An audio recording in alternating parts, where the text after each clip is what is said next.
Mnamo tarehe 9 mwezi wa 4 mwaka huu 2026 majira ya saa 1:40 katika eneo la Mkambarani, kata ya Mkambarani, wilaya ya Morogoro, mkoa wa Morogoro, imetokea ajali iliyohusisha magari mawili.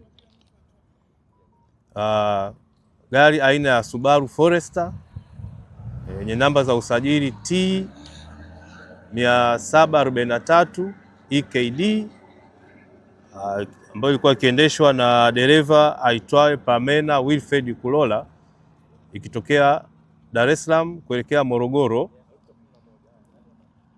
iligongana na gari aina ya lori Scania yenye namba za usajili T 235 ECB na trailer T 717 APM iliyokuwa imebeba shehena ya mahindi ikitokea Morogoro kuelekea Kilimanjaro. Lori hilo lilikuwa likiendeshwa na dereva ajulikanaye kwa jina la Raphael Telemson, mkazi wa Songwe. Ajali hiyo ilisababisha vifo vya watu wawili ambao ni dereva wa gari dogo aina ya Subaru Forester Pamena Wilfred Kulola na abiria wake ambaye ni Enoch Lucas Moleli. Huyu ni mtumishi wa Chuo Kikuu cha Dar es Salaam.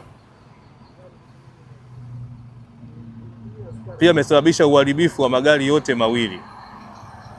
Chanzo cha ajali hii ni uzembe wa dereva wa gari ndogo kuyapita magari mengine bila tahadhari na kusababisha ajali hiyo. Nitoe wito kwa madereva na watumiaji wa barabara, watumiaji wengine wa barabara hii kwamba wawe waangalifu na waheshimu sheria za usalama barabarani.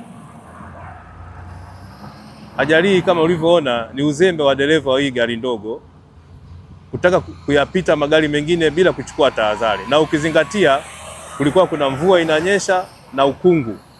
Kwa hiyo ni wazi alifanya maamuzi haya bila kuzingatia, bila umakini wowote na kuleta madhara haya yaliyotokea. Jeshi la Polisi mkoa wa Morogoro litaendelea kuchukua hatua kali kwa madereva hawa ambao wanashindwa kwa makusudi kuzingatia sheria ya usalama barabarani. Asante sana. Hiyo kilichokuwa kimetokea ni kwamba kulikuwa kuna overtaking, yani kwamba mtu alikuwa na huyu mwenye Subaru alikuwa anafukuzana na mwenzake mmoja mwenye gari aina Crown Toyota. Kwa hiyo wakati ana overtake, hii michezo imeanza tangu huko nyuma na mashahidi wameweza kuelezea hilo, lakini mwisho wa siku ilivyokuja kufikia maeneo haya, wakati wa overtake wa Crown, wakati anarudi huyu mwenzake wa Forester akashindwa kurudi kwa wakati na kuweza kusababisha kugongana na ile gari la mizigo linalobeba mahindi. Kwa hiyo baada ya kufika hapa, tumetumia vifaa vyetu kote, hydraulic expander na cutters pamoja na jeki kwa ajili ya kuwanasua sasa, sababu walikuwa wamebanwa sana. Hii ajali imehusisha watu wanne, ambao katika watu wanne wawili ni majeruhi na wawili wamefariki. Waliokufa ni dereva pamoja na abiria waliokuwa kwenye gari dogo aina ya Forester. Kwa hiyo na mmoja ya mtumishi aliyekufa katika hii ajali ni mtumishi wa Chuo Kikuu cha Dar es Salaam UDSM, anaitwa Enoch Moleli, ni tutorial assistant. Kwa hiyo tumeweza kutoa na mwili wake umechukuliwa, tumewakabidhi polisi, umeondoka kwa ajili ya kupelekwa hospitali ya rufaa ya hapa Morogoro. Na vile vile huyo mwingine dereva naye katolewa mwili wake na umepelekwa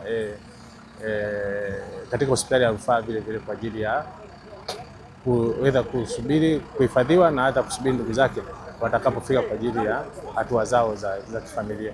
Kwa hiyo kwa taratibu, tukiwa katika ajali kama hizi, huwa tutoi tu mtu na kumweka pembeni, hapana. Huwa tunahakikisha kwamba tunamtoa mpendo wetu akiwa katika viungo vyake vizuri, yani tunatumia vifaa vya kisasa kuhakikisha kwamba tunamtoa vizuri, anatoka kama alivyo na tunampeleka sehemu ambapo anaweza kwenda kwa ajili ya kuhifadhiwa. Kwa hiyo naomba nitoe rai kwa waendesha magari, vyombo vya usafiri na usafirishaji. Sasa hivi kulipo kipindi ambao ni vya mvua.